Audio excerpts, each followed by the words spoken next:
Oke, selamat malam semua.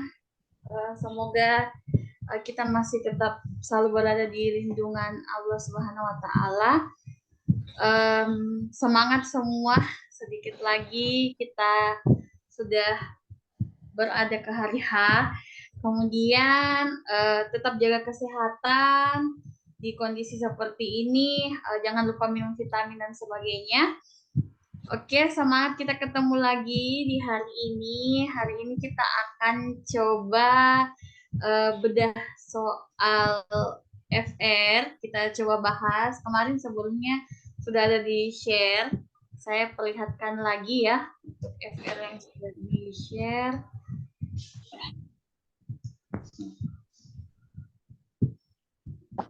Oke, yang di share ada 26 FR yang share sama Pak Muzammil. Hari ini kita bahas tengah dulu. Saya juga ada, selebihnya saya ada bahas FR juga, FR khususnya yang mengenai teknik radiografi.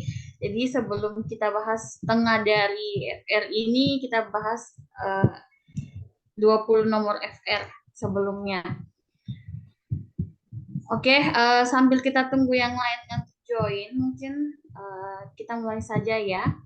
Jadi untuk nanti kita akan bahas tengah dari FR yang di-share mengenai anatomi pelvis, terus CP TMJ, CP-nya Waters, terus proyeksi kasus Judis, terus perbedaan CT simulator dan CT scan, perbedaan TAE dan TACE, terus ukuran film yang ukuran film pemeriksaan pelvis, kemudian ada CP Schuler, terus tujuan bone survey, posisi pasien bone survey. Kurang lebih nanti kita akan bahas mengenai penjelasan dari clue FR ini.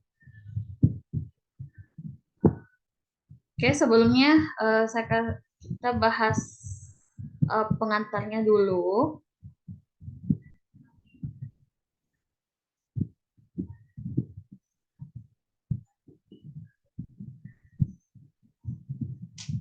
Oke, jadi pertama-tama kita coba bedah soal.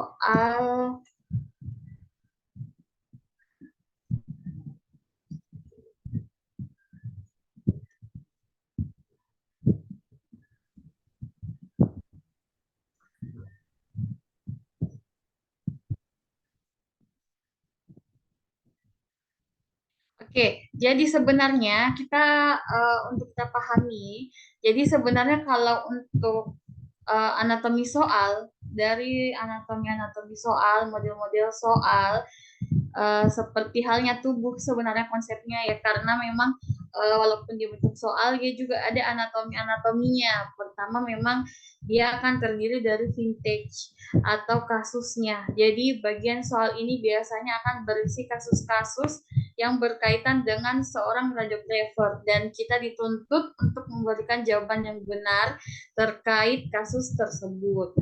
Kemudian ada lead-in-nya. Jadi ada pertanyaan. Jadi di setiap soalnya itu pasti ada pertanyaannya. Jadi bagian selanjutnya adalah pertanyaan.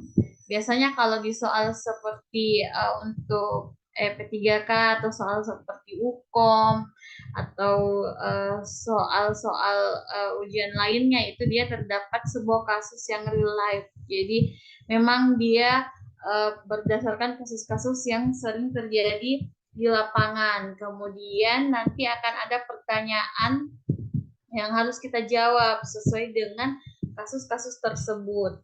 Nah, untuk anatomi selanjutnya ada optionnya atau pilihan jawabannya. Jadi nanti jawaban soal UKOM itu akan terdiri dari 5 pilihan, yaitu dari option A sampai option E. Nah, jadi kita cermati jawaban yang benar yang sesuai dengan contoh kasus dan pertanyaan yang diajukan. Jadi biasanya model soal itu sengaja membuat pilihan jawaban yang memiliki bentuk yang sama. sehingga memang sekilas peserta akan merasa semua jawabannya benar. Hal inilah yang harus kita cermati dari setiap peserta, agar kita tidak terkecoh dengan pilihan jawaban yang kurang tepat. Jadi nanti saat ujian yang memang kita harus pilihlah jawaban dengan kata pendukung terbanyak di soal tersebut. Salah satunya triknya yaitu jadi dari option-option yang memang hampir sama modelnya, ya pilihlah jawaban yang data pendukungnya terbanyak. Kemudian namun tetap dipertimbangkan jawaban yang sesuai dengan soal yang diminta. Jadi itu memang paling utama di situ.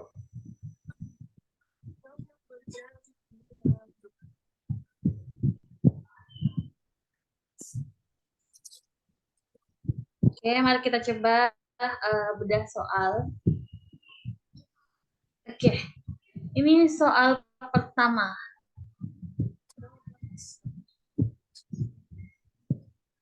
Nah, silahkan masing-masing persiapkan kertas ataupun alat tulis. Mungkin saya kasih kesempatan untuk menjawab masing-masing soalnya itu 20 detik. 20 detik atau 30 detik lah, 30 detik satu soal. Jadi saya beri kesempatan untuk yang lainnya. Oke, silahkan dijawab soal pertama ini. Waktunya 30 detik dimulai dari sekarang.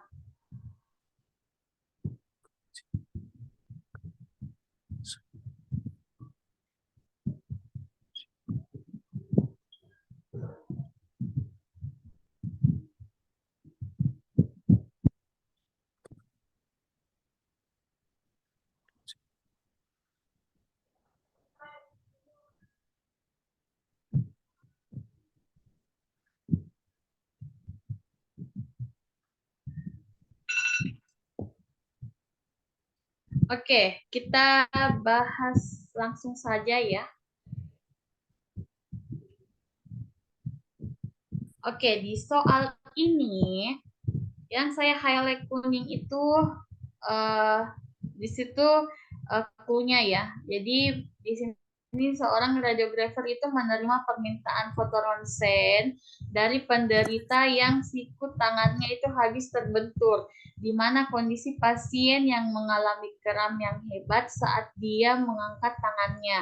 Sedangkan proyeksi yang dibutuhkan untuk mengungkap kelainan tersebut menggunakan pemeriksaan elbow joint dengan proyeksi AP dan lateral, di mana pada pemeriksaan elbow joint itu harus menampakkan artikulasi humeri radialis, artikulasi humerolunaris, artikulasi radioulnaris proximal, dan artikulasi coronoideus. Nah, pertanyaannya, apakah yang harus ditampakkan pada hasil radiografi pemeriksaan elbow joint pada kasus di atas? Ya berarti jawabannya adalah C, 1, 2, dan 3. Jadi anatomi yang masuk di bagian elbow joint, proksi AP dan lateral itu pasti ada artikulasi humeroradialis, artikulasi humerulnaris, artikulasi radioulnaris proximal. Ini. Jadi anatomnya kurang lebih seperti ini. Jadi mengenai pembahasan mengenai di sini gambaran anatomi untuk proyeksi AP dan lateral, di mana tadi clue soalnya itu terdapat humero radialis joint, terus ada proximal radioulnaris joint, humero ulnaris joint. Nah, itu ada dari ketiga itu. Yang satunya tidak ada, tidak masuk di anatomi di bagian AP dan lateral. Seperti itu. Jadi jawaban yang paling tepat adalah C. 1, 2, dan 3. Oke, next.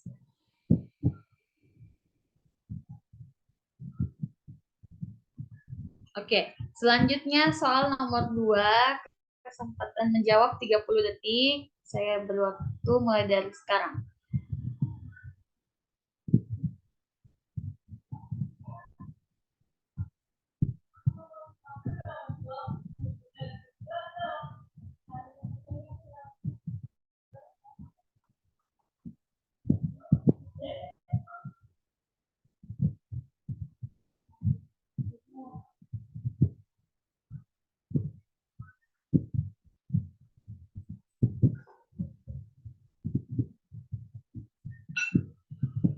Oke. Jadi di sini pertanyaannya, seorang perempuan dengan usia 50 tahun diantar oleh petugas ke bagian radiologi dengan kondisi pasien yang lemah habis kecelakaan. Nah, pada lembar permintaan foto ronsen, khususnya foto ronsen kepala yang harus dinampakkan, nah diagnosanya itu adalah post fraktur. Pertanyaannya, apakah posisi CR yang digunakan pada kasus tersebut? Jawaban yang tepat adalah B, vertikal terhadap kaset. Jadi clue-nya itu foto ronsen kepala dan post fraktur. Nah, di situ pertanyaannya apakah posisi central ray-nya. Jadi posisi central ray untuk foto ronsen kepala kasus post fraktur itu yang tepat adalah vertikal terhadap kaset. Jadi di sini sudah nampak jelas karena yang dia tanyakan soalnya itu apa CR-nya, apa central ray-nya, berarti yang tepat adalah vertikal terhadap kaset. Nah, kurang lebih gambarannya seperti ini, baik dari posisi pasiennya, posisi objeknya, dan CP-nya. Jadi karena soal menanyakan CR-nya, ya berarti CR atau central ray-nya adalah vertikal terhadap kaset. Seperti itu. Oke, kurang lebih posisinya seperti ini. Jadi pasiennya supine, terus MSP tubuh tepat pada midline meja pemeriksaan. Kemudian kalau posisi objeknya kepala diposisikan AP, kemudian MSP kepala tegak lurus terhadap bidang film, kemudian orbitometer lainnya itu tegak lurus dengan bidang film, dan pastikan tidak terjadi perputaran pada objek kepala. Kalau untuk CP-nya itu tepat pada glabella. Oke, selanjutnya kita ke soal ketiga. Saya beri waktu 30 detik. Silahkan untuk jawab.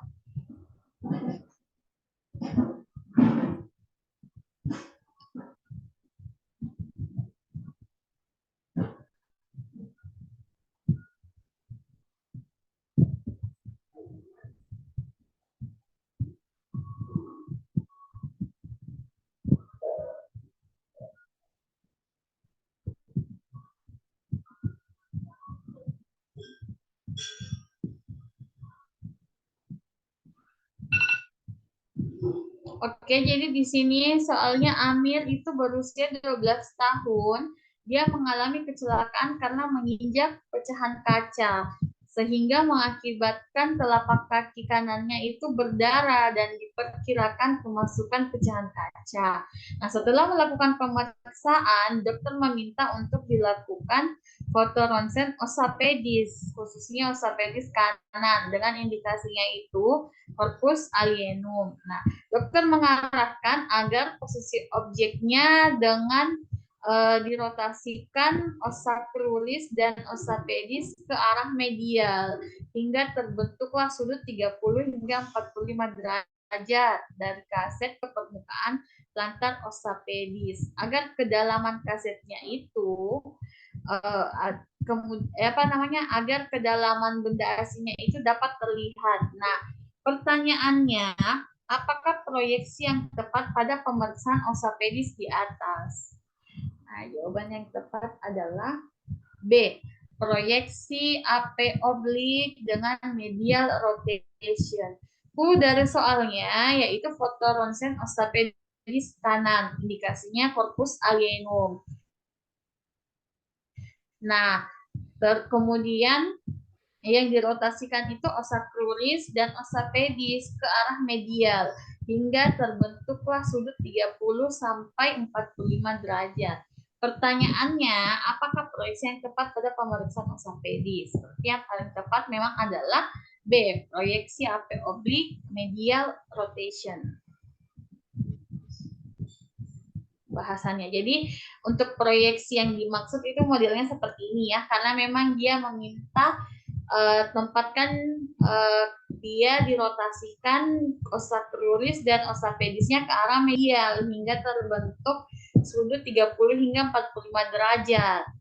Jadi memang Yang paling tepat berarti rotasi yang arah medial rotation untuk proyeksi AP oblik, tapi medial rotation dari clue yang dikasih seperti itu. Jadi jawaban yang tepat memang adalah proyeksi AP oblik medial rotation. Oke, selanjutnya. Oke, silahkan saya kasih 30 detik lagi untuk menjawab soal nomor 4.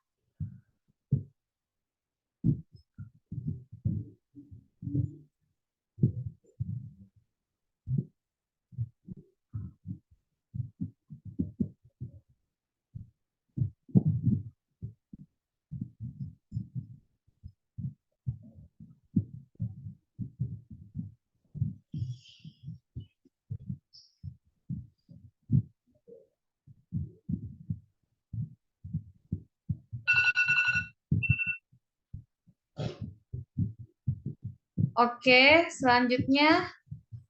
Jadi soalnya itu remaja berusia 17 tahun, dia mengalami benturan pada pergelangan kaki akibat jatuh dari tangga. Nah, sehingga mengakibatkan pergelangan kakinya itu keseleo. Setelah melakukan pemeriksaan, dokter minta untuk dilakukan foto ronsen ankle joint. Nah, dokter mengarahkan agar posisi objeknya itu dirotasikan osapedis dan aksis osapedis ke arah 15 derajat sampai 20 derajat sehingga garis intermalleolarnya sejajar dengan permukaan meja. Nah, pertanyaannya, apakah proyeksi yang tepat pada pemeriksaan ankle joint di atas?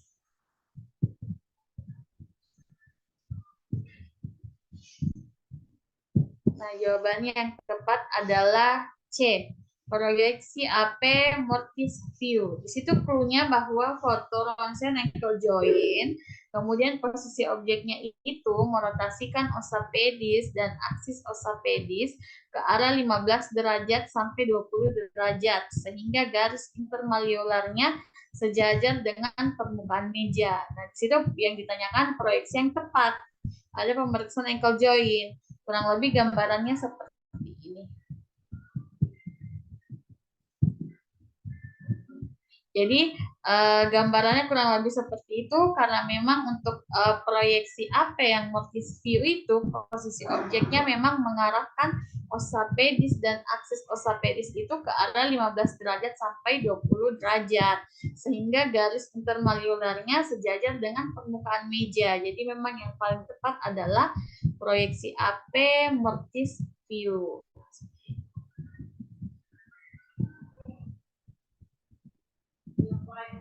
Oke, next soal nomor 5, silahkan kesempatan 30 detik mulai dari sekarang.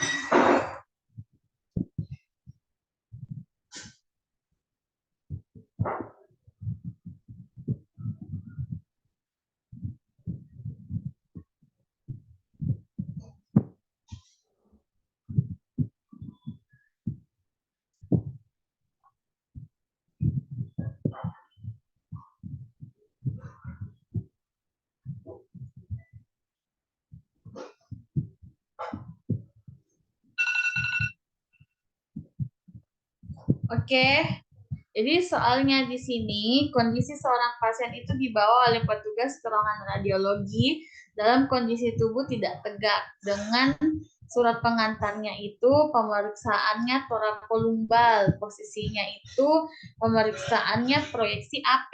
Nah, maka kurang lebih gambarannya seperti ini.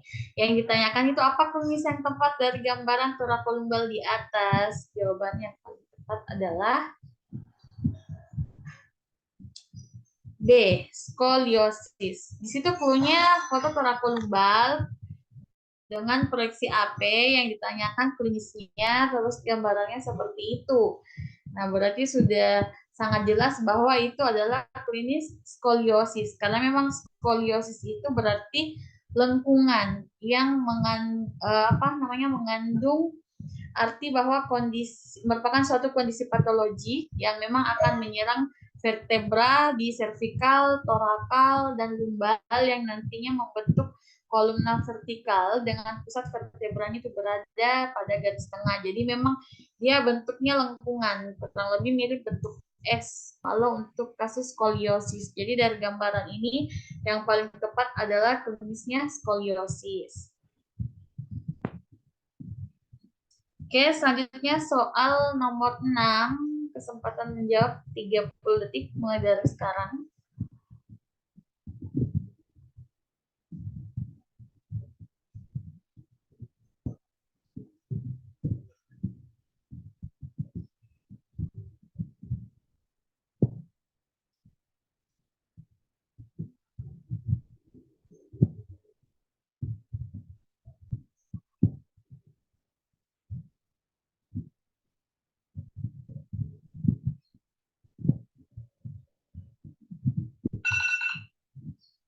Oke, jadi soalnya ini radiografer itu menerima permintaan ronsen dari penderita yang kepala bagian belakangnya habis terbentur.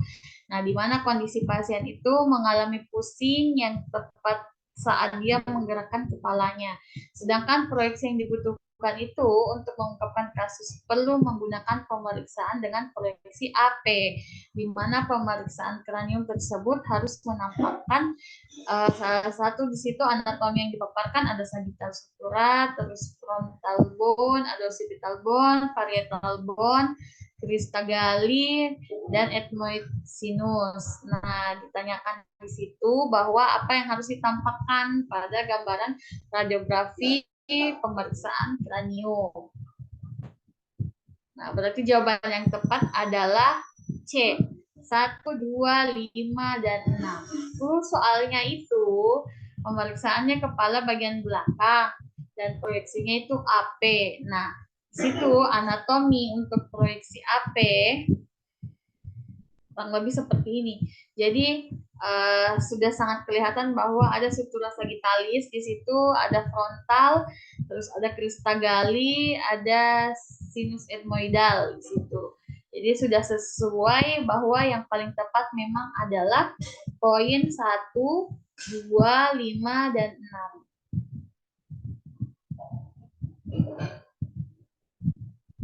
Oke, next kita ke soal nomor 7. Waktu menjawab 30 detik, silahkan mulai dari sekarang.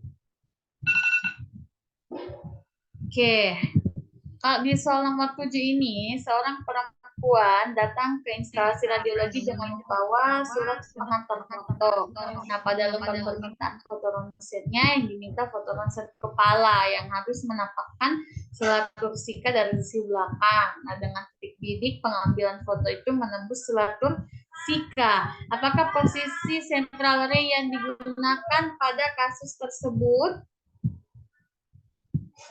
Nah, di situ yang paling tepat adalah 37 derajat ke arah kaudal. Cluenya di situ foto ronsen kepala yang menampakkan selatur sika dari sisi belakang.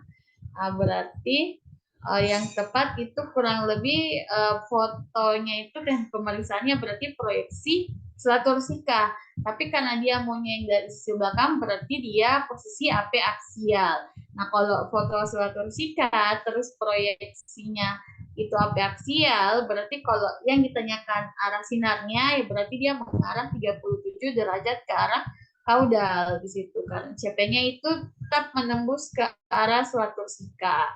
Kurang lebih seperti itu. Jadi jawaban yang paling tepat untuk arah sinarnya adalah 30 derajat ke arah kaudal.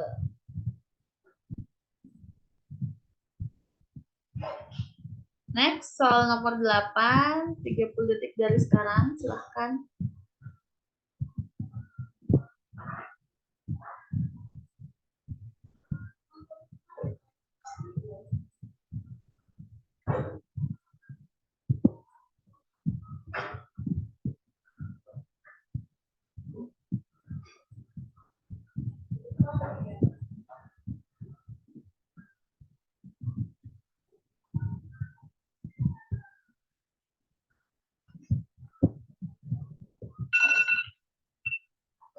Oke, Jadi seorang pasien itu diantarkan oleh petugas ke ruangan radiologi dengan surat pengantar melakukan pemeriksaan temporal bone atau di situ yang dia mau khususnya di prosesus tilodeus. Nah, dengan posisi pasien itu diberdirikan. Gambarannya kurang lebih seperti ini. Apakah proyeksi yang tepat pada posisi pasien pemeriksaan temporal bone khususnya untuk penampakan prosesus tilodeus di atas? Berarti jawaban yang tepat adalah D, proyeksi kahun position.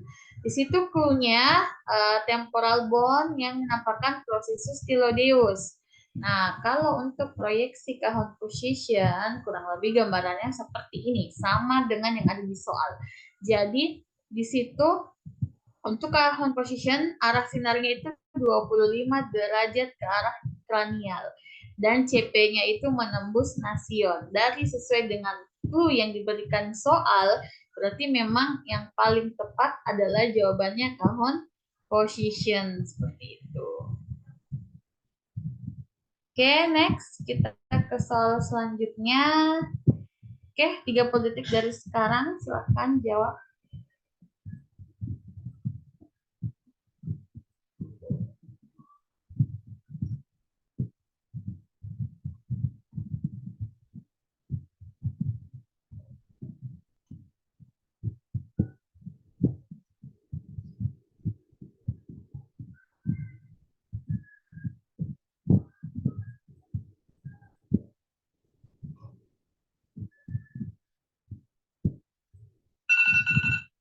Oke, jadi di soalnya itu Tuan Ismail atlet dia terjatuh saat mendapatkan pukulan keras pada bagian pipi.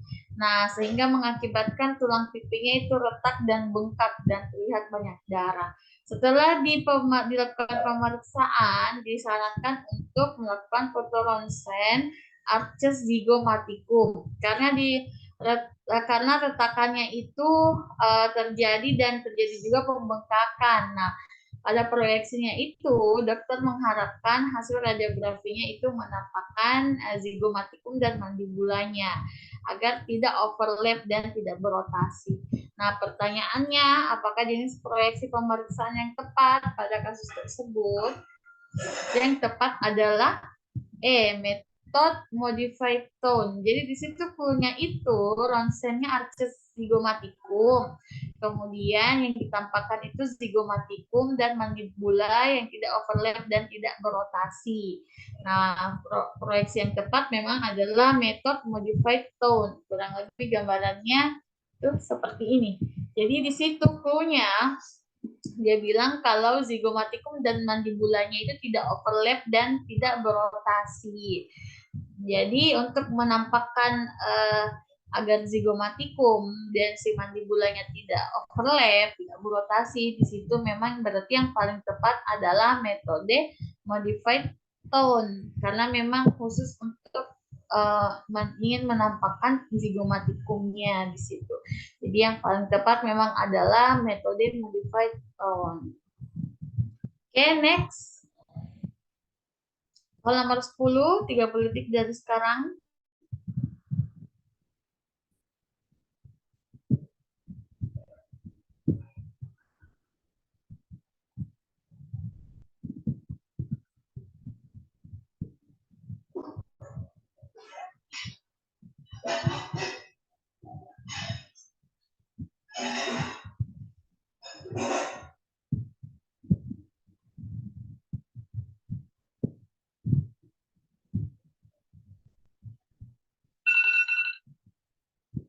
Oke, di soal, Tuan Farid itu berusia 20 tahun, datang ke bagian radiologi dengan fraktur mandibula dan gigi geligi.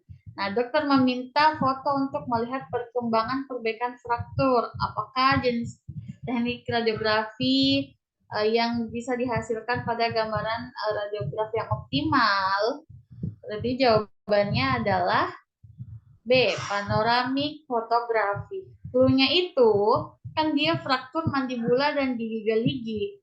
Nah, berarti memang yang paling tepat adalah gambaran panoramik karena memang Kalau untuk pesawat panoramik itu kan memang untuk menangkap seluruh bagian mulut dalam satu gambar, termasuk gigi atas dan rahang bawah, struktur dan jaringan sekitarnya dengan menggunakan sinar X. Nah, sedangkan pada soal itu frakturnya itu pada gigi gerigi dan mandibula. Berarti memang yang paling tepat adalah panoramik.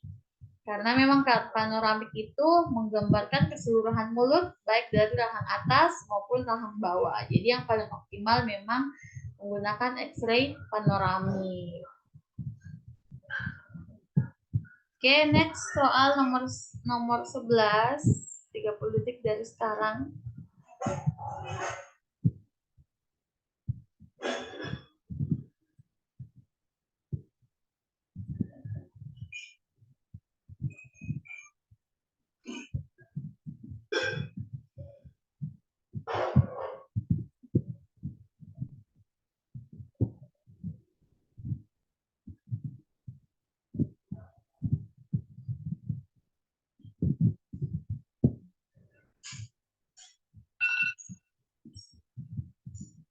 Oke, di soal nomor 11 itu, seorang pasien datang ke UGD dengan keluhan batuk, sesak nafas, sakit dada yang mendadak. Nah, hasil radiografinya itu, fototoraks memperlihatkan sinus costophrenicus kanan yang tumpul menandakan pasien mengalami efusi pleura. Nah, apakah tujuan dari pemeriksaan fototoraks? Di situ berarti jawaban yang paling tepat adalah poin E. C dan D benar. Jadi memang di sini cluenya kan dia fototoraks untuk memperlihatkan sinus costophrenicus dan di situ dia mengalami efusi pleura. Yang ditanyakan tujuannya dilakukan fototoraks pada kasus efusi pleura. Berarti yang paling tepat itu untuk fototoraks tujuannya dilakukan fototoraks ya berarti memang C dan D untuk menilai keadaan jantung, untuk menilai keadaan paru-paru. Di antara A, B, C, D memang yang paling tepat untuk tujuannya yang masuk di kriteria fototoraks adalah poin C dan D. Di pembahasannya, tujuan fototoraks itu pertama menilai adanya keadaan dan kelainan jantung, misalnya kelainan letak jantung, pembesaran atrium atau ventrikel, pelebaran dan penyempitan aorta. Kemudian menilai keadaan dan kelainan paru, misalnya edema paru, emfisema paru, tuberkulosis paru. Kemudian menilai adanya perubahan pada struktur ekstrakardiak, menilai adanya perubahan patologi jantung dengan kelainan aorta, kemudian gangguan pada dinding toraks, fraktur iga, fraktur sternum, fraktur kosta, kemudian gangguan ronggap pleura pneumotoraks, terus hematotoraks, efusi pleura, gangguan pada diafragma, terus paralisis saraf phrenicus. Nah, di antara semua tujuan-tujuan ini yang masuk di option itu hanya ada 2, poin A dan B. Berarti jawaban yang paling tepat adalah di situ poin C dan D yang benar.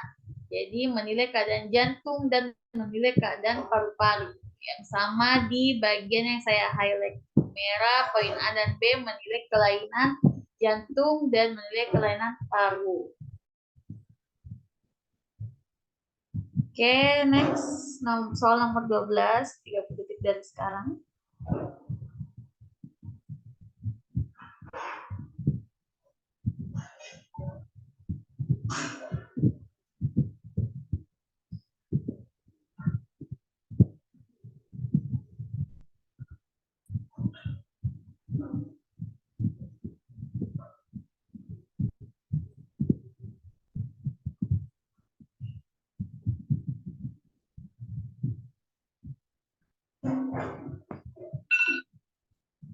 Oke, di soal nomor 12, seorang radiolog dihadapkan dengan fototoraks yang akan diinterpretasi.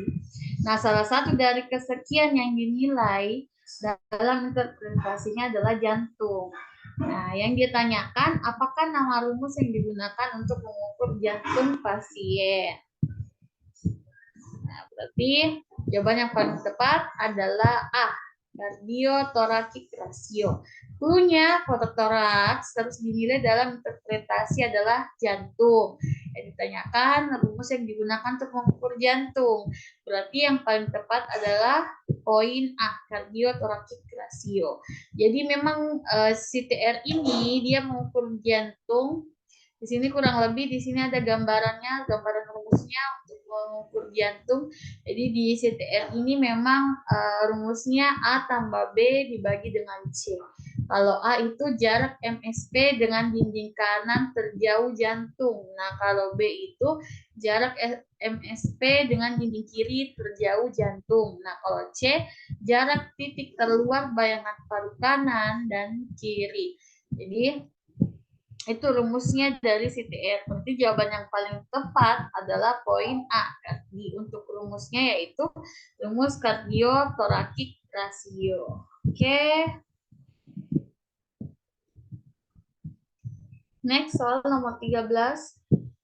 30 detik dari sekarang.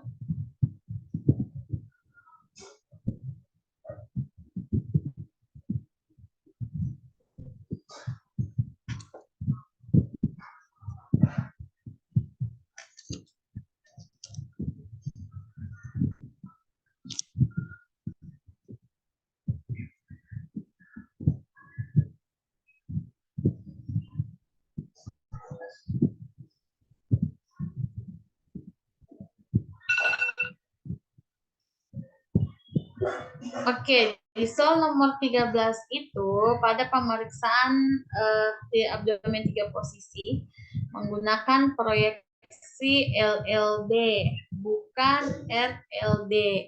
Dikarenakan jawaban yang paling tepat adalah D, agar udara terpisah dengan udara yang berada di lambung. Jadi memang kan punya di situ abdomen 3 posisi. Ditanyakan kenapa posisinya itu cuman LLD bukan RLD.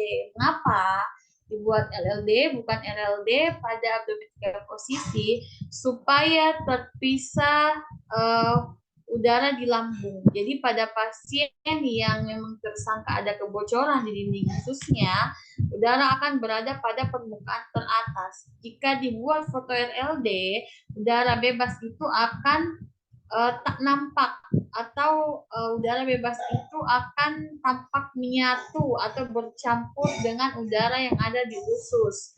Sehingga memang yang paling tepat itu dia diposisikan LLD agar udara terpisah dengan udara yang berada di lambung seperti itu. Jadi yang paling tepat adalah poin D. Oke, next soal nomor 14. Oke, 30 detik dari sekarang.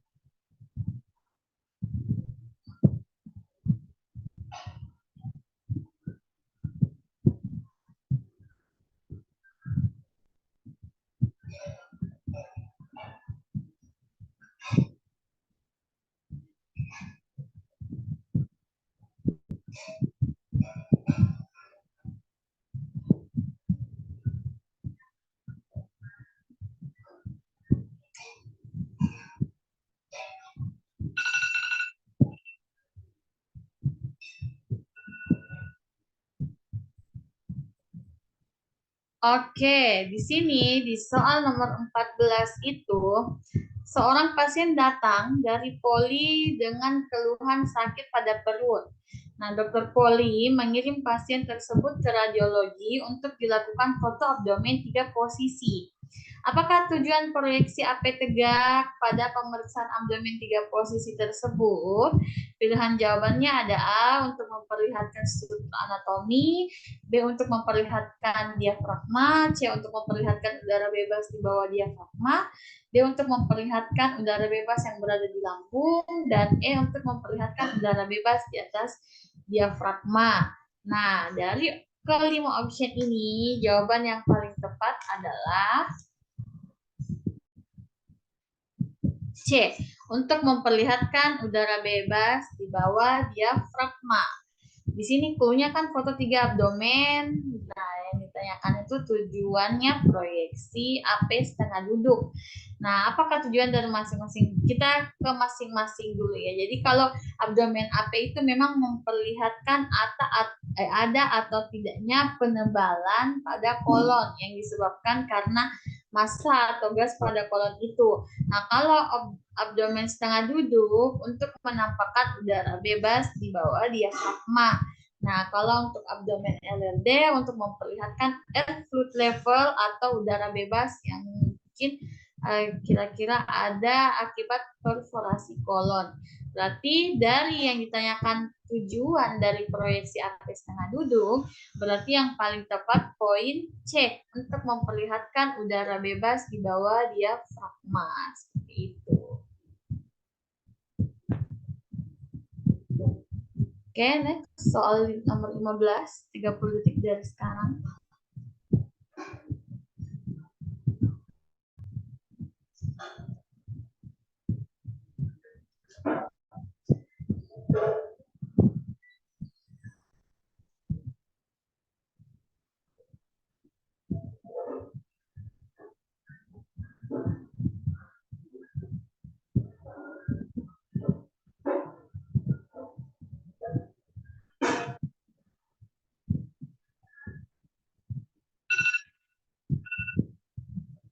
Oke, di soal 15 ini, seorang radiografer melakukan pemeriksaan radiologi intervensi pada seorang perempuan berumur 40 tahun. Permintaan foto ini memiliki tujuan dalam meningkatkan diagnosa pencitraan medis dengan option A itu menyederhanakan pengobatan dengan cara yang meminimalkan ketidaknyamanan pasien. Poin B, membuat anestesi umum yang tidak diperlukan. Poin C, menurunkan kejadian morbiditas dan mortalitas. Poin D, mengurangi lamanya dan biaya rawat inap. Poin E, semua jawaban benar. Nah, jawaban yang paling tepat adalah E, semua jawaban benar. Karena untuk radiologi intervensi, tujuan untuk meningkatkan diagnosa pencitraan medis ya memang tujuan pemeriksaan intervensi ini yang menyederhanakan pengobatan dengan cara yang meminimalkan ketidaknyamanan pasien di situ. Jadi memang betul-betul kemudian membuat anestesi umum yang tidak diperlukan, kemudian menurunkan kejadian morbiditas dan mortalitas dan mengurangi lamanya dan biaya rawat inap. Jadi kalau sebenarnya tujuan utamanya itu dari radiologi intervensi itu untuk mendiagnosis, merawat, atau mengobati berbagai kondisi medis tanpa perlu melakukan pembedahan besar. Kemudian teknik ini dapat membantu mengurangi resiko rasa sakit dan waktu pemulihan yang diperlukan oleh pasien. Nah, tujuan utama dari radiologi intervensi ini yaitu meningkatkan diagnosa pencitraan medis dengan menyederhanakan pengobatan dengan cara meminimalkan ketidaknyamanan pasien, membuat anestesi umum, kemudian menurunkan kejadian morbiditas dan mortalitas, dan mengurangi lamanya dan biaya rawat inap. Jadi dengan adanya radiologi intervensi ini memang banyak sekali tujuan yang banyak sekali tujuan atau manfaat yang diberikan lah dari pemeriksaan radiologi intervensi. Berarti jawaban yang paling tepat adalah E. Semua jawabannya benar. Oke, next soal nomor 16, 30 detik dari sekarang.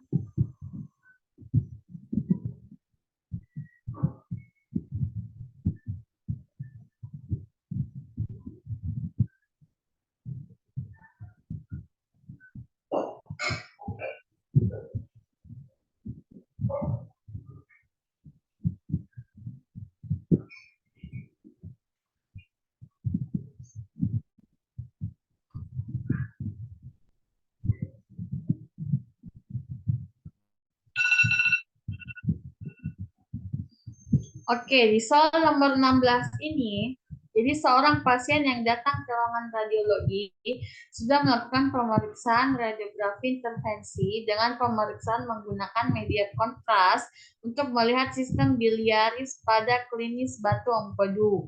Maka didapatkanlah hasil radiografi sebagai berikut. Nah, kurang lebih gambarannya seperti itu. Nah, sehingga dengan melihat hasil radiografi tersebut, apakah proyeksi yang tepat pada pemeriksaan sistem biliari di atas? Optionnya ada angiografi, kolangiografi, arteriografi, duktulografi, dan koledokopankreatografi. Nah, jawaban yang paling tepat adalah B, kolangiografi. Di situ clue-nya radiologi intervensi, terus melihat sistem biliaris pada klinisnya batu empedu dan gambarannya ditampilkan. Yang ditanyakan proyeksi, berarti yang paling tepat adalah kolangiografi. Kolangiografi memang merupakan pemeriksaan radiologis untuk saluran empedu. Di situ memang banyak yang masuk di gambarannya, ada komunis ductus biliaris, komunis ductus cysticus, komunis ductus hepaticus, ada gallbladder. Jadi semua itu saluran dan semua saluran-saluran yang ada di empedu. Nah, yang dilakukan dengan pemberian cairan kontras, radio opak, dan selanjutnya itu dilakukanlah fluoroskopi dan radiografi bagian anatomi yang terkena. Jadi memang kolangiografi ini digunakan untuk memvisualisasikan saluran empedu untuk memverifikasi struktur, fungsionalitas, dan patologi apapun. Contohnya seperti kayak batu, hambatan, dan dari berbagai jenis klinis lainnya. Jadi memang dari gambaran tersebut, karena memang sistem biliar yang ingin ditampakkan, ya berarti jawaban yang paling tepat adalah kolangiografi. Oke, next. Soal nomor 17, 30 detik dari sekarang.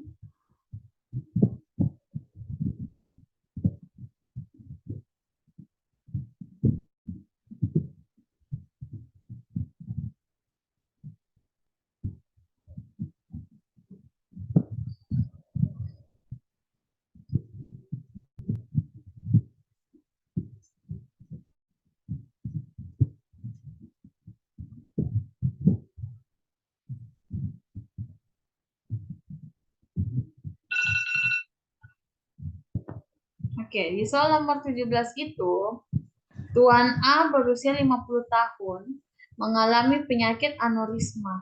Nah, datang ke radiologi dengan permintaan foto angiografi cerebrum. Dokter mengharapkan gambaran mengambil 3 fase. Apa saja ketiga fase tersebut? Optionnya itu pertama ada fase pre, fase post, dan fase arteri. Kedua ada fase arteri, fase kapiler, dan fase vena. C, fase arteri, fase vena, dan fase delay. Terus D, fase arteri, fase vena, fase karotis, dan E itu fase kapiler, fase vena, dan fase karotis. Nah, jawaban yang paling tepat adalah B, fase arteri, fase kapiler, dan fase vena. Jadi di situ dia sudah kasih clue bahwa pemeriksaan angiografi cerebrum. Terus yang dia tanyakan apa saja fase yang dilewati di situ. Jadi memang angiografi dan vascular intervensi itu melibatkan gambaran pembuluh darah dengan menggunakan zat kontras dan pencitraan fluoroskopi. Nah, ini termasuk angioplasti atau pembukaan pembuluh darah yang menyempit. Ada juga embolisasi, penutupan pembuluh darah untuk menghentikan aliran darah ke area tertentu. Dan ada juga teknik stentisasi, penempatan stent untuk menjaga pembuluh darah tetap terbuka. Nah, pada pemeriksaan angiografi itu, yang kita lihat ada 3 fase, yaitu fase arteri, fase kapiler, dan fase vena. Jadi jawaban yang paling tepat dari ketiga fase tersebut adalah B, fase arteri, fase kapiler, dan fase vena. Oke, next soal nomor 18, 30 detik dari sekarang.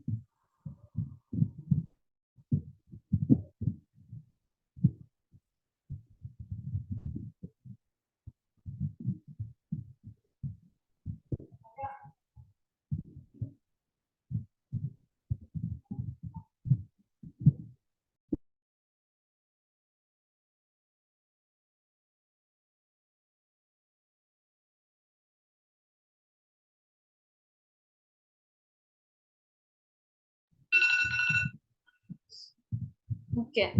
Kalau di soal nomor 18 ini, pasien Nyonya Cynthia dengan umur 35 tahun datang dengan riwayat telah menikah lebih dari 7 tahun.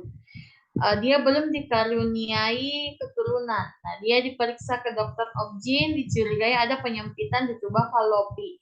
Pasien diminta melakukan pemeriksaan radiologi HSG. Kapankah waktu yang paling optimal untuk dilaksanakan pemeriksaan tersebut? Option pertama itu hari ke-7 sampai 9 dari hari pertama haid terakhir. Option B hari ke-5 sampai ke-7 dari hari pertama haid terakhir. Poin C hari ke-10 sampai 12 dari hari pertama haid terakhir. D hari ke-3 sampai 5 dari hari pertama haid terakhir. Dan option E itu hari ke-1 sampai 3 dari hari pertama haid terakhir. Jawaban yang paling tepat adalah A. Hari ke-7 sampai 9 dari hari pertama haid terakhir. Di situ punya penyempitan di tuba falopi, terus pemeriksaannya itu radiologi HSG. Nah, yang ditanyakan waktu yang paling optimal untuk dilaksanakan pemeriksaan tersebut. Berarti yang paling tepat adalah option A. Hari ke-7 sampai 9 dari hari pertama haid terakhir. Jadi memang pemeriksaan HSG atau hysterosalpingografi ini memang merupakan prosedur radiologi yang masih menjadi standar pemeriksaan untuk mengevaluasi patensi tuba dan kelainan dari uterus dan tuba cavity. Nah, teknik pemeriksaan HSG ini memiliki persiapan pasien di mana pasien itu dipastikan tidak sedang hamil dan waktu yang optimal pemeriksaan di hari ke-7 sampai 9 setelah hari pertama haid. Jadi memang untuk yang paling optimal di antara hari-hari tersebut memang yang paling optimal menurut Lampik Nano ya berarti hari ke-7 sampai ke-9 dari hari pertama haid terakhir. Oke. Next. Soal nomor 19. 30 detik dari sekarang.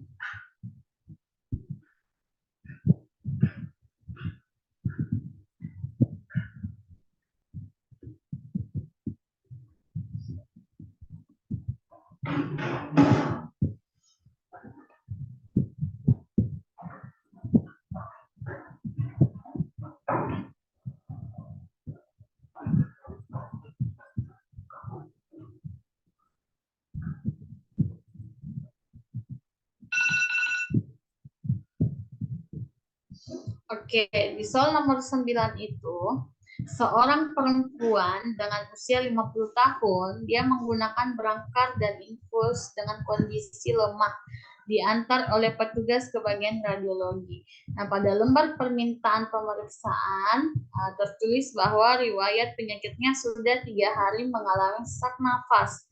Diagnosanya itu efusi pleura dengan permintaan fototoraks. Nah, pertanyaannya, bagaimanakah proyeksi yang saudara gunakan untuk menampakkan diagnosis pada penyakit tersebut?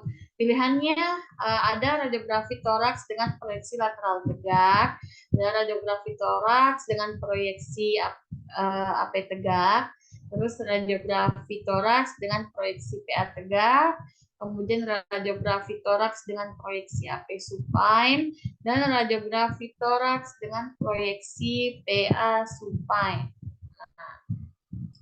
Jawaban yang paling tepat adalah B, radiografi toraks dengan proyeksi AP tegak. Di situ punya dia efusi pleura, terus dia juga diminta foto toraks, yang ditanyakan proyeksi yang tepat untuk kasus efusi pleura tersebut. Jadi memang untuk menunjukkan alasan kenapa foto toraks klinis efusi pleura itu bagus dengan proyeksi AP tegak, karena memang untuk menunjukkan batas ketinggian antara cairan dan udara apabila dicurigai adanya cairan di daerah paru. Jadi adanya cairan dan udara di dalam paru atau pleura itu seperti cairan kental, sebagai contohnya ada atau seperti darah atau cairan pada kafum pleura yang biasanya diakibatkan oleh infeksi atau trauma. Nah, cairan tersebut itu akan tertarik gravitasinya dan bergerak ke posisi terendah ketika volume udara meningkat. Jadi memang konsep cairan itu memang kan tertarik mengikuti gaya gravitasi, dan memang dia akan bergerak ke posisi terendah ketika volume udara itu meningkat. Nah, pada posisi pasien yang berbaring, efusi pleura itu akan tersebar, cairannya akan tersebar ke seluruh permukaan posterior paru. Nah, akan menghasilkan gambaran kesuraman pada keseluruhan parunya. Sedangkan pada posisi tegak akan ditunjukkan bahwa cairan itu berada di bawah rongga paru atau toraks dari pasien. Jadi memang paling tepat adalah proyeksi AP tegak untuk kasus efusi pleura foto toraks. Oke, next. Soal nomor 20, 30 detik dari sekarang.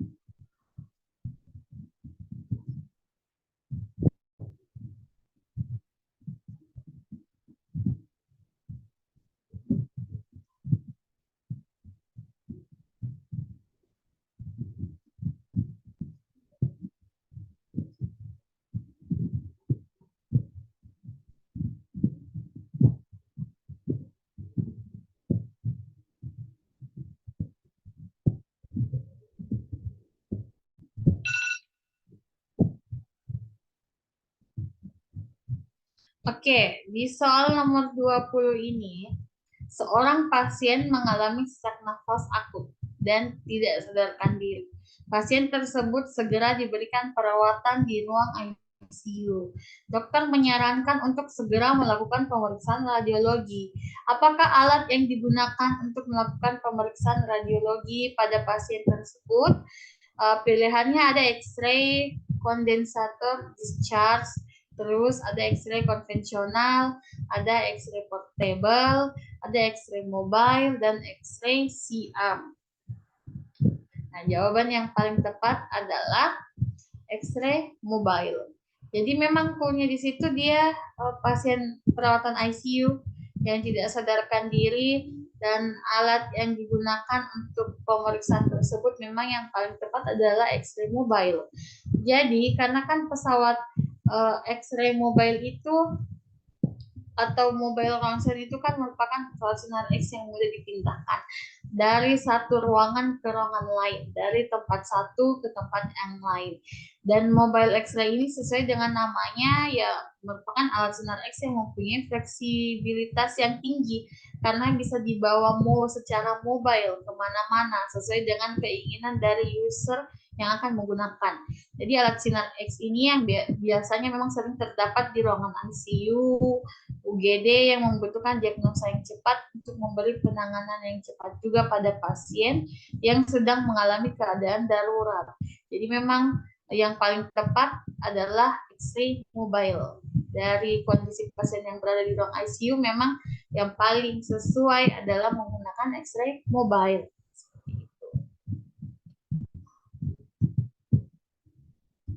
Oke, 20 soal.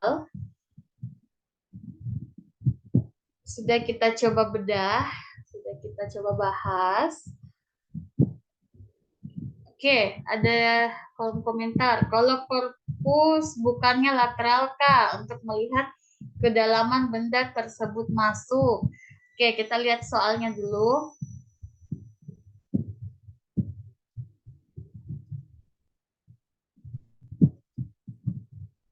Oke, itu tadi di soal nomor berapa ya?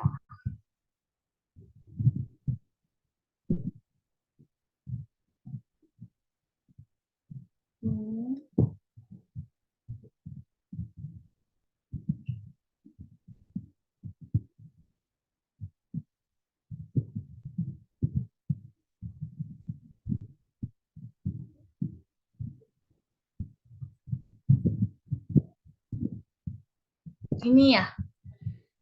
Nih, corpus alienum. Oke, yang ditanya Ya, tadi yang apa tadi yang komentar?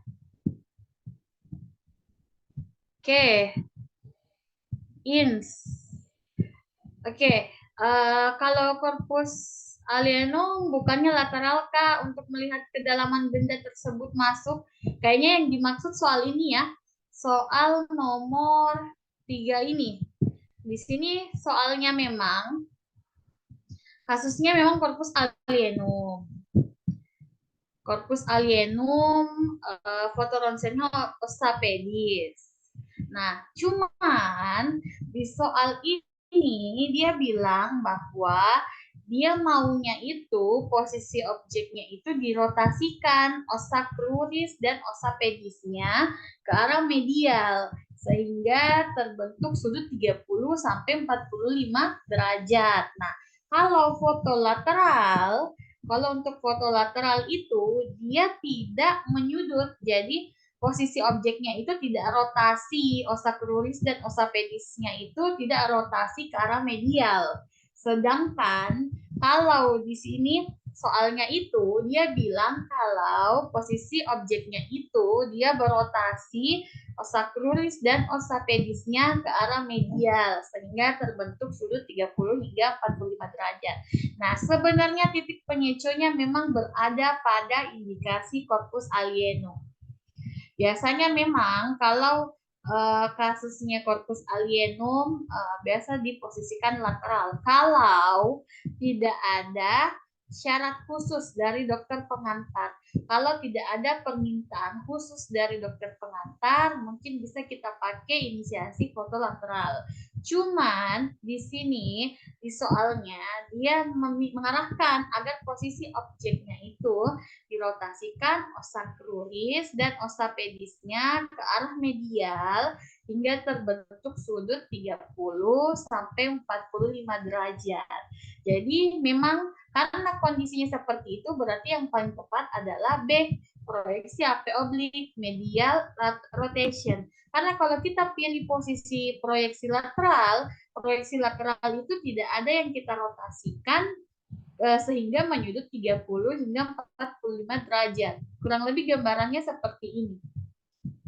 Kalau kita proyeksi lateral, sedangkan di soal dia menyatakan bahwa posisinya itu ditempatkan dengan rotasi osa cruris dan osa pedis ke medial hingga terbentuk sudut 30 hingga 45 derajat. Berarti dia sudah menjelaskan bahwa posisinya itu bentuknya seperti itu.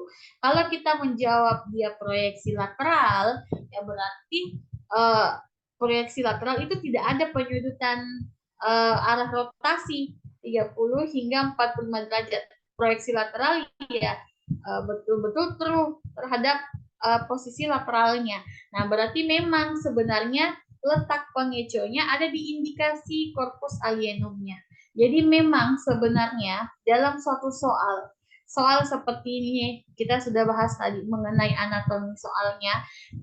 Soal itu kan dia terdiri dari pertanyaan, kasus, dan titik pengecoh di situ. Jadi memang soal-soal seperti itu, soal-soal cerita, soal-soal penjelasan yang panjang lebar, pasti ada titik pengecoh di situ.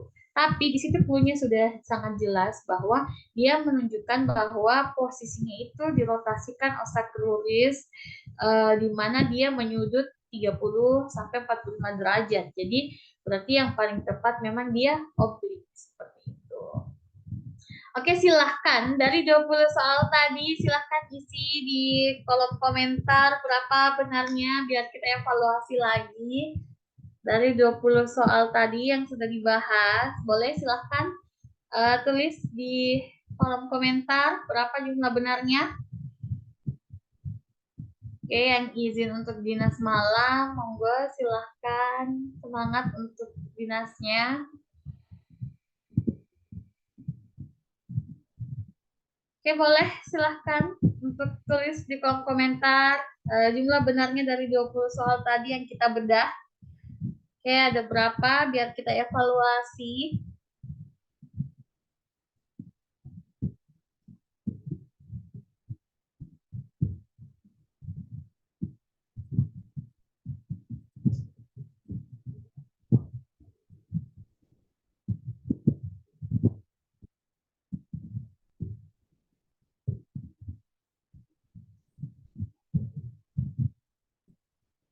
Oke, silahkan ya sambil diisi di kolom komentar nanti jumlah benarnya dari 20 soal tadi.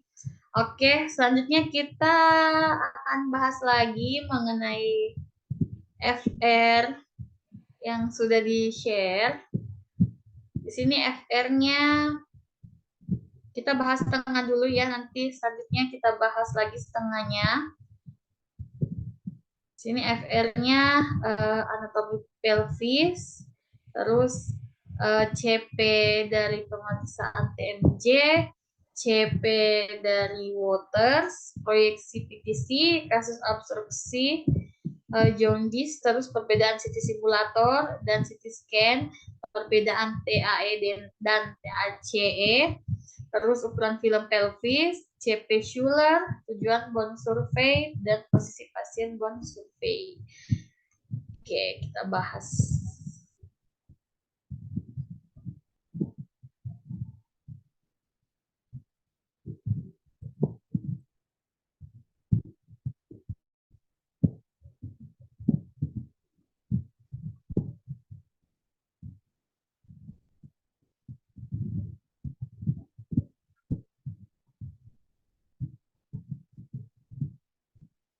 Kita bahas ya setengah dulu. Nanti next selanjutnya kita bahas setengahnya lagi. Nah, pembahasan FR P3K radiografer. Nah, yang pertama itu oke, dari FR yang di-share yang pertama itu anatominya pelvis, anatomi pemeriksaan pelvis. Kurang lebih anatomi pemeriksaan pelvis ini ya. Jadi kemungkinan untuk soalnya mungkin model soalnya itu dia menyajikan beberapa anatomi yang ada di pemeriksaan pelvis. Mungkin silahkan dicocokkan dari anatomi yang disajikan itu yang mana yang masuk di anatominya pelvis. Nah, anatomi pelvis itu kurang lebih ini ya. Ini semua gambaran anatomi yang ada di gambaran pelvis di situ. Oke, next kita ke FR kedua. Di sini FR kedua punya CP TMJ, temporomandibular joint. Nah, pemeriksaan TMJ di situ untuk khususnya di pemeriksaan proyeksi AP aksial ya. Kalau proyeksi AP aksial untuk temporomandibular joint kurang lebih gambarannya seperti ini. Persiapan pasiennya ya pasien harus terbebas dari benda logam.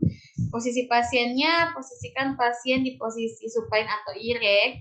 Kemudian posisi objeknya, tempatkan pertengahan kaset pada MSP, mid-sagittal plane. Kemudian letakkan lengan di posisi yang nyaman. Terus atur bahu agar posisinya sama. Atur kepala, maka MSP itu sejajar dengan film. Terus fleksikan leher agar orbitomeataline-nya itu tegak lurus terhadap film. Nah, arahkan sinar ke arah kaudal dengan mengikuti 35 derajat. Kalau CP-nya berarti 3 inci atau 7,5 cm di atas nasion. FFD-nya 100 cm. Kalau kriteria gambarnya kurang lebih kepala tidak mengalami rotasi, tapak gambaran aksial dari prosesus kondilus, terus mandibulanya kelihatan, terus kondilus dan TMJ terlihat pada pemeriksaan baik open mood ataupun closed mood, karena TMJ itu tergantungnya ada open mood-nya, ada closed mood-nya juga. Terus terjadi sedikit superposisi oleh kondilus pada pemeriksaan closed mood. Nah, kalau untuk TMJ yang proyeksi infero superior, nah kalau untuk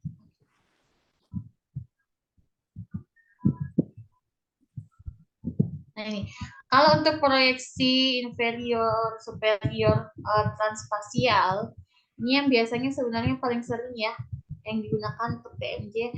Nah, persiapan alat dan bahannya, persiapan pasien terbebas dari benda logam. Kalau posisi pasiennya kurang lebih gambarannya seperti ini. Posisi semi prone atau bisa erect, terus digunakan pada pasien yang tidak dapat berbaring dengan posisi prone. Nah, kedua, apabila pasien berdiri, pasien dapat lebih nyaman dengan posisi PA oblik. Kalau untuk posisi objeknya, kepala pasien itu terus lateral. Letakkan sisi yang diperiksa menempel pada kaset. Kemudian interpupillary line-nya itu membentuk sudut 10-15 derajat pada posisi tegak lurus. Kepala juga akan mengalami putaran dari posisi lateral. Jadi MSP-nya itu sedikit membentuk sudut 15 derajat di situ terhadap bidang pasien. Nah, hal ini mencegah superposisi daerah yang akan difoto dengan vertebra cervicalis. Untuk expose yang pertama dilakukan bisa mulut tertutup atau mulut terbuka atau dua-duanya di situ. Terus chairnya arahkan sinar ke sefalat dengan sudut 30 derajat. CP-nya pada pertengahan kaset, maksudnya sinar diarahkan ke inferior mandibula yang jauh dari film dan melalui atau menuju TMJ yang menempel pada kaset. FFD-nya itu 100 cm. Kurang lebih begini gambarannya yang untuk TMJ di situ. Dari FR-nya, clue-nya itu CP yang ditanyakan dari pemeriksaan TMJ-nya. Berarti kurang lebih CP-nya seperti ini. Kemudian di clue ketiga itu yang ditanyakan CP Waters. Oke. Di situ posisi pasien untuk Waters erect, terus posisi objeknya ekstensikan leher, atur dagu dan hidung menghadap ke permukaan meja atau kaki. Kemudian atur kepala sehingga MML atau penglihatan lainnya itu tegak lurus terhadap IR, OML yang akan membentuk sudut 30 derajat di situ terhadap bidang IR. Instruksikan pada pasien untuk membuka mulut dengan tidak mengubah posisi atau ada pergerakan pada kepala MML menjadi tegak lurus lagi. Tergantung, ada yang membuka mulut, ada yang tutup mulut. Kemudian atur MSP tegak lurus terhadap pertengahan grid atau permukaan meja. Pastikan tidak ada rotasi. Kemudian CR-nya, rasinarnya tegak lurus terhadap IR. CP-nya MSP pada parietal menuju kantion. FFD-nya 100 cm.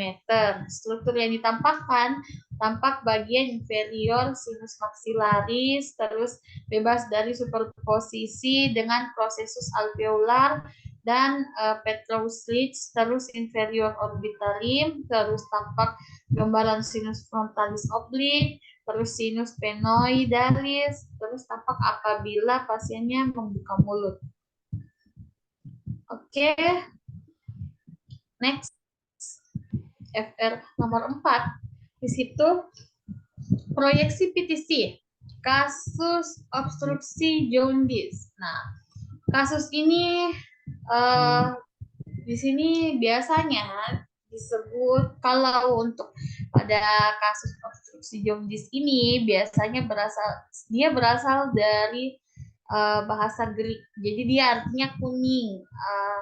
Terus kemudian untuk jaundice itu dia berasal dari bahasa Prancis yang berartinya juga kuning. Jadi memang dalam hal ini menunjukkan bahwa obstruksi jaundice itu menunjukkan peningkatan pigmen empedu pada jaringan dan serum. Jadi jaundice ini adalah warna kuning. Jadi ada kekuningan di situ yang disebabkan oleh peningkatan pigmen empedu. Nah, kalau pemeriksaan PTC atau percutaneous transhepatic cholangiography, persiapan pasiennya itu memang dia puasa 5 jam sebelum pemeriksaan dimulai. Pemeriksaannya itu harus ada pemeriksaan darah dan urin lengkap, terus pemeriksaan fungsi hati juga, buang air kecil sebelum pemeriksaan. Nah, kalau fotonya itu ada foto pendahuluan dulu. Jadi foto pendahuluan itu ada pemotretan di daerah abdomen, kuadran kanan atas yang lebih sebelumnya dilakukan pemasukan media kontras. Adapun tujuan pada pemotretan foto pendahuluan ini adalah melihat persiapan penderita, menilai kelainan-kelainan anatomi dari organ tractus biliaris, dan menentukan pemakaian proyeksi dan faktor eksposisi selanjutnya. Dengan proyeksi yang digunakan dalam foto pendahuluan ini adalah proyeksi AP anterior posterior, yaitu di mana posisi pasiennya berbaring telentang dengan kedua tangan berada di atas dada dan di bawah kedua lutut di berganjalan. Kemudian MSP-nya itu diatur pada pertengahan meja. Kemudian untuk posisi objeknya itu atur abdomen pada pertengahan kaset, batas atasnya itu processus sipoideus dan batas bawahnya itu sifisis pubis. Nah, rasinarnya vertikal tegak lurus pada pertengahan grid setinggi pertengahan kedua krista iliaka. Eksposinya saat pasien ekspirasi dan tahan nafas. Untuk posisi selanjutnya itu posisi pos penyuntikan media kontras. Nah, proyeksi yang digunakan pada foto pos penyuntikan media kontras ini adalah proyeksi AP juga. Kemudian posisi pasien berbaring telentang dengan kedua tangan berada di atas dada dan di bawah kedua lutut itu di berganjalan. Nah, MSP-nya itu diatur pada pertengahan meja. Kemudian untuk posisi objek atur abdomen pada pertengahan kaset dengan batas atas processus sipoideus dan batas bawahnya itu sifisis pubis.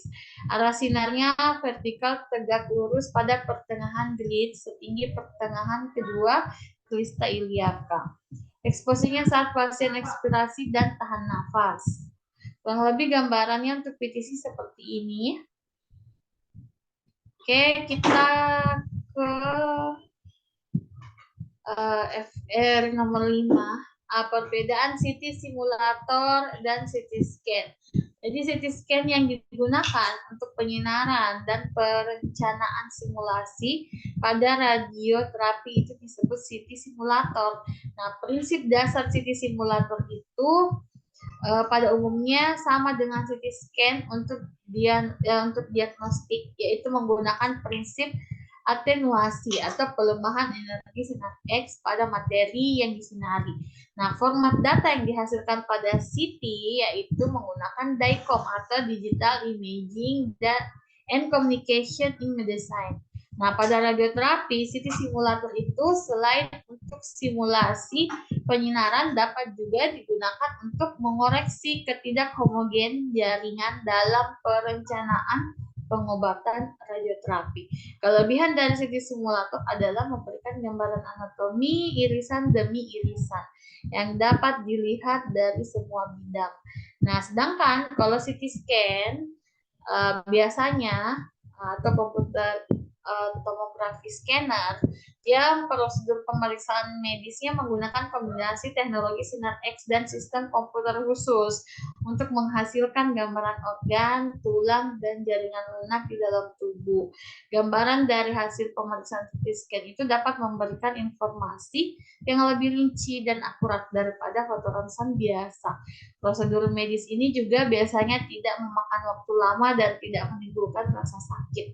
Jadi perbedaannya sudah pasti kalau CT simulator itu digunakan di radioterapi ya, di radioterapi, di mana radioterapi itu merupakan terapi atau pengobatan. Kalau CT scan itu konsepnya menegakkan diagnosa. Sebenarnya kalau untuk dari format reconstruction dan sebagainya itu mirip-mirip ya, sebenarnya konsepnya sama, cuman memang CT simulator itu memang diterapkan di radioterapi. Oke, selanjutnya di nomor 6. Nah, di FR nomor 6, perbedaan TAE dan TACE. TAE itu biasanya kepanjangannya transarterial embolisation. Paling sering digunakan pada pasien yang kanker hati. Namun, prosedur ini juga biasanya menjadi pilihan terapi untuk kanker ginjal, dan tumor neuroendokrin.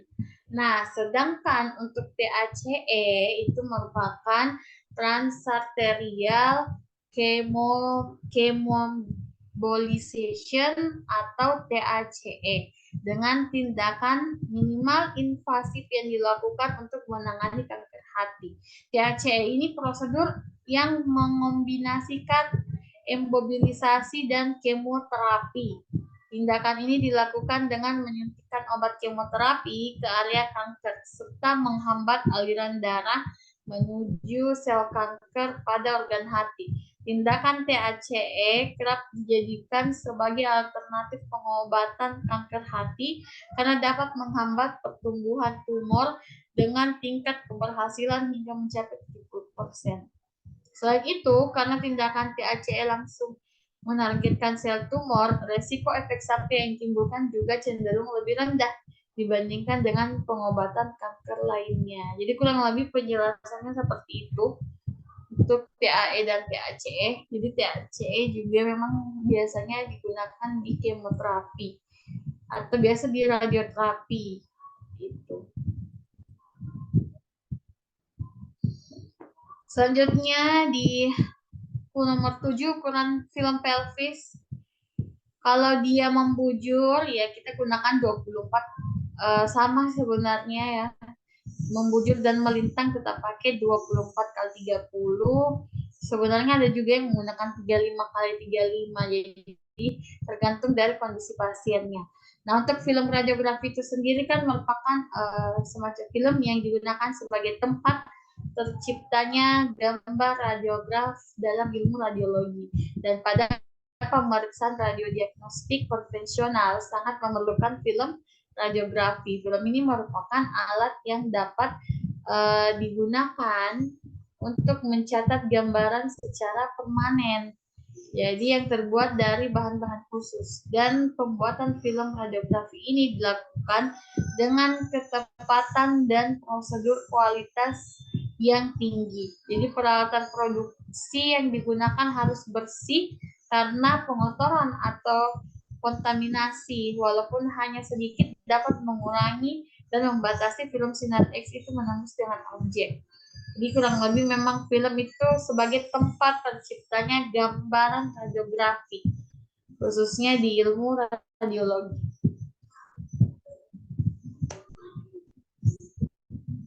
Oke, di clue nomor 8 itu CP-nya pemeriksaan Schuler. Oke, untuk pemeriksaan Schuler kurang lebih itu gambarannya seperti ini. Untuk posisi pasiennya semipron, posisi objek atur MSP sejajar dengan meja atau permukaan baki, terus atur interpupillary line tegak lurus terhadap meja atau permukaan baki, terus lipat daun telinga yang terdekat dengan IR, kemudian pastikan tidak ada rotasi, kemudian kalau arah sinar atau central ray-nya itu 25 derajat ke arah caudal. Untuk central point-nya 1,5 atau 4 cm superior dan 4 cm posterior MAE. Kalau FFD-nya 100 cm, struktur yang ditampakkan tampak os mastoid yang dekat dengan kasur. Lebih yang masuk di sini itu Schuler. Gambaran Schuler itu ada mastoid antrum, terus ada internal dan eksternal acousticus meatus, terus ada petrous portin, terus mastoid processusnya, terus mandibular condylus. Di situ kurang lebih anatomi yang masuk di gambaran foto Schuler.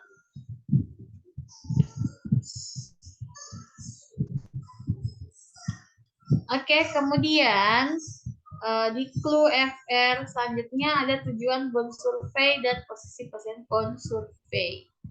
Kalau pemeriksaan bone survey itu kan memang pemeriksaan radiologi untuk menampakkan organ tulang. Biasanya dilakukan foto ronsen bone survey itu untuk kasus metastase seperti tumor, massa atau komplikasi atau dalam pemeriksaan ini dokter radiologi akan menilai apakah penyebaran penyakit atau massa sudah sampai tulang atau belum, sehingga sangat membantu dokter dalam melakukan tindakan lanjutan. Nah, untuk pemeriksaan bone survei itu ada beberapa ya. Yang pertama ada gambaran kepala, itu dibuat foto AP dan lateral. Kemudian ada vertebra, dibuat foto AP dan lateral. Kemudian ada gambaran dari cervical 1 sampai dengan pelvis itu dibuat AP. Kemudian kalau bone survey 2 itu ada gambaran ekstremitas. Di situ dibuat AP dari humerus dan femur. Kemudian toraks dibuat foto AP atau PA, dibuat foto AP atau PA ya untuk toraks. Kosta juga dibuat foto AP atau PA. Terus kemudian untuk pasien rawat jalan memang foto ronsen dan hasil ekspertisnya itu dalam satu amplop akan dikirim kembali ke dokter pengirim melalui pasien tersebut atau keluarganya yang dapat ditunggu kurang lebih 1 jam. Untuk pasien rawat inap, UGD, dan sebagainya memang disesuaikan saja. Jadi kurang lebih proyeksi-proyeksi yang digunakan itu seperti itu ya. Yang digunakan, kemudian memang tujuannya ya biasanya untuk melihat kasus-kasus yang bermetastase atau untuk menilai apakah ada penyebaran penyakit atau massa yang sudah sampai ke tulang atau belum. Kurang lebih untuk bone survey di situ. Jadi memang di sini untuk kasus-kasus seperti ini disesuaikan dengan kondisi-kondisi pasien. Kemudian juga tergantung dari kondisi klinisnya, tergantung juga dari lokasi atau penyakitnya, itu nanti akan disesuaikan. Oke, kita bahas setengah dulu ya dari FR yang sudah diberikan. Kurang lebih tuh FR-nya kemarin yang di-share ada 26 ya. Situ untuk FR P3 Cardiographer ada anatomi pelvis, terus ada CP-nya TMJ, kemudian ada CP-nya Waters, ada proyeksi PTC, kasus obstruksi jaundice, terus ada perbedaan CT simulator dan CT scan, kemudian ada perbedaan TAE dan TACE, kemudian ukuran film yang untuk kasus pelvis. Oke, kemudian ada CP Schuler, ada tujuan bone survey, ada posisi pasien bone survey, terus area sinar gigi, rahang bawah, gigi rahang bawah molar 3, terus ada CP proyeksi tone, ada CR-nya proyeksi tone, terus fungsi arteri forceps, posisi objek Waters. Tadi Waters sudah ada juga dibahas posisi objeknya. Terus ada TAE lagi ya untuk penjelasannya. Terus ada perbedaan penyinaran 2 dan 4 sisi radioterapi pada pasien CA cervix. Kemudian ada proyeksi PTC, sudah dibahas juga tadi untuk proyeksi PTC. Untuk proyeksi RPG juga ada juga proyeksi APG. Terus ada CP abdomen AP. Kemudian ada CP abdomen LLD, kemudian ada proyeksi mamografi, anatomi mamografi, kemudian anatomi abdomen, dan foto radiograf gitu. Oke, setengahnya sudah kita bahas ya. Setengahnya sudah kita bahas tadi. Nanti selanjutnya kita akan bahas sisanya. Nanti saya akan share untuk pembahasannya.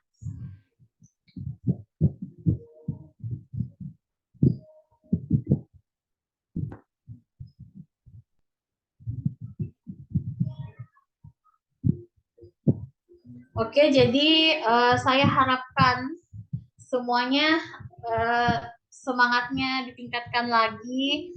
Saya yakin perjuangan yang sudah kita lakukan ini tidak akan sia-sia. Insya Allah hasilnya sesuai dengan perjuangan yang sudah kita lakukan.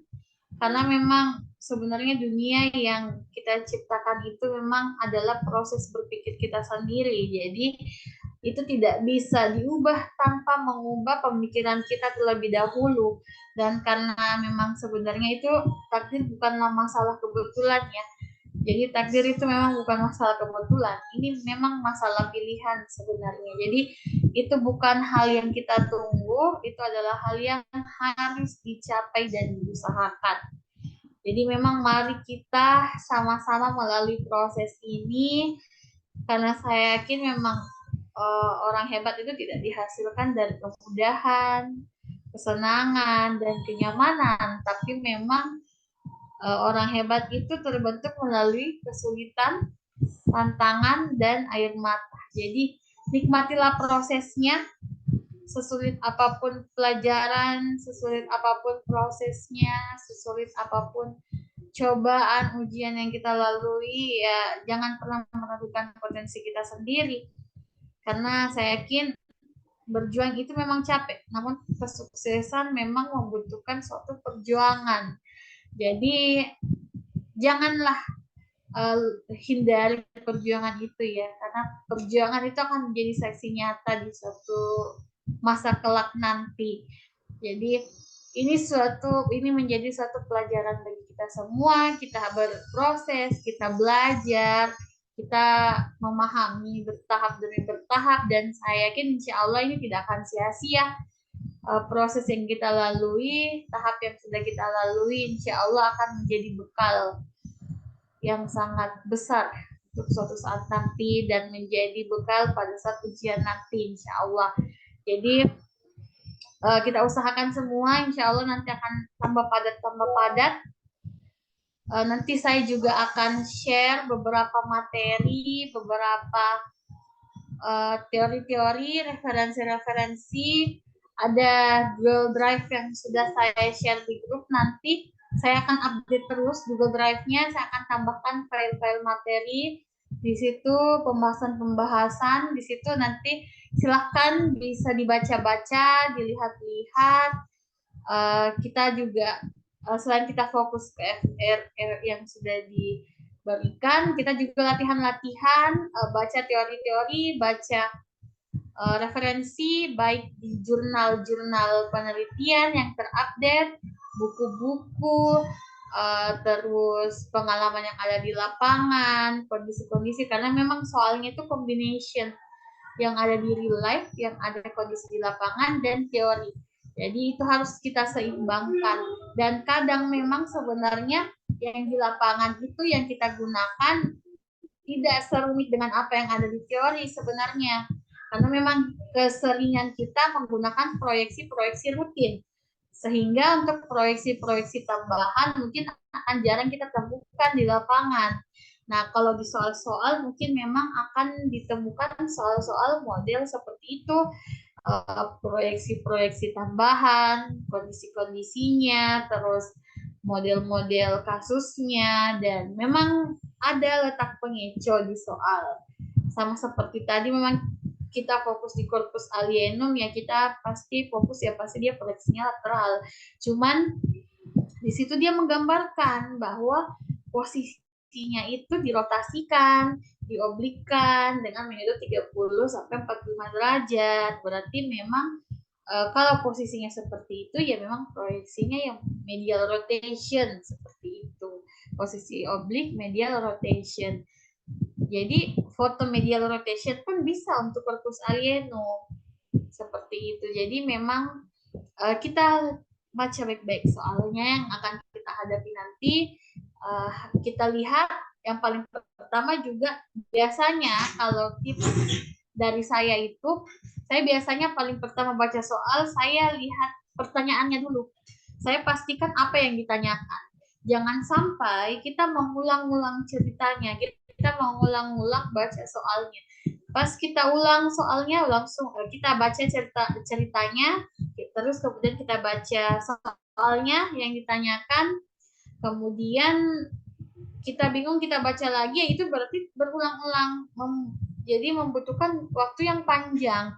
Sehingga biasanya saya kalau lihat soal seperti itu, ya pertama fokus dulu baca apa yang ditanyakan, kemudian baca ceritanya, lihat ceritanya. Setelah baca, oh ini clue-nya yang ditanyakan ini, berarti kurang lebih seperti ini berarti jawabannya. Karena biasanya option pilihan jawaban itu 11-12. Kadang kita langsung terkecoh, oh semua benar, oh tidak ada jawaban yang benar. Karena memang biasanya soal itu didesain pasti ada letak pengecoh di situ, dan optionnya pasti 11-12 mirip-mirip. Jadi kita harus betul-betul fokus, baca baik-baik, teliti, lihat soalnya, clue-nya letaknya di sini, pengecohnya letaknya di sini. Karena memang soal itu pasti ada titik pengecohnya di situ. Jadi harus kita fokus, lihat, oh ini clue-nya, ini yang dia tanyakan juga. Jadi dari pilihan option ini, insya Allah yang paling tepat ini. Jadi apalagi kayak segi anatomi itu kan sebenarnya kurang lebih, apalagi kalau sutura-sutura atau pembuluh darah itu kan dekat-dekat semua, kita kira dia mencakup di gambaran, sebenarnya dia tidak masuk ke batas atas dan batas bawah. Jadi memang kita harus direfresh lagi untuk lihat di gambaran radiografi itu yang masuk apa saja sebenarnya. Terus tujuan pemeriksaannya memang untuk melihat apa, dan kalau kondisinya seperti itu, kita harus cocokkan memang proyeksi dan kasusnya. Karena ada kasus-kasus tertentu yang membutuhkan proyeksi-proyeksi khusus. Jadi kita harus sesuaikan proyeksi dan kasusnya. Terus kita sesuaikan juga clue. Apakah kalau dia menjelaskan posisinya seperti itu, berarti kita harus lihat gambaran posisinya. Kalau dia bilang dia mengarah rotasi seperti itu, ya berarti kita bayangkan, oh berarti dia proyeksinya seperti ini. Kalau dia agak menyudut, misalnya kalau rotasinya agak dirotasikan sekian derajat, ya berarti kita bayangkan, oh posisinya dia mengarah seperti ini, ya berarti proyeksi yang tepat adalah seperti itu. Jadi jangan bingung ya, karena biasanya itu kalau soal-soal cerita itu membutuhkan waktu yang panjang. Kadang kita sudah kita baca, kita bingung lagi apa tadi yang ditanyakan soalnya, diulang lagi, kita baca ulang lagi dari pertama.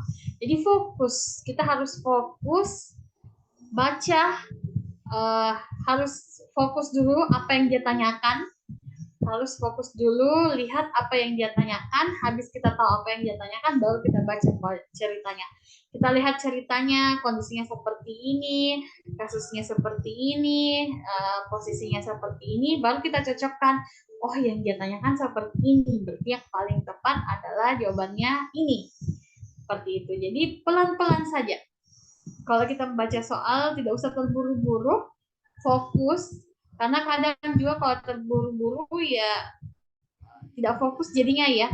Jadi kita harus tenang, kondisikan badan kita, harus rileks, pelan-pelan bacanya, lihat pertanyaannya yang ditanyakan itu apa, baca ceritanya, fokus sehingga tidak ada lagi pengulangan pembacaan. Karena kalau beberapa kali kita baca, 2 kali sampai 3 kali kita ulang, itu membutuhkan waktu, sehingga waktu kita terkuras di situ. Jadi kalau kita fokus, pas kita baca pertama kali soalnya pasti kita sudah mengerti apa yang dia tanyakan, seperti itu. Jadi itu semua harus kita fokuskan ya, tidak boleh terburu-buru pokoknya. Jadi kita kondisikan dalam satu soal itu kira-kira berapa menit waktu yang kita butuhkan, atau fokusnya kita kalau soal-soal pendek kita kasih batasan sampai 30 detik misalnya. Terus kalau yang agak panjang bisa 1 menit.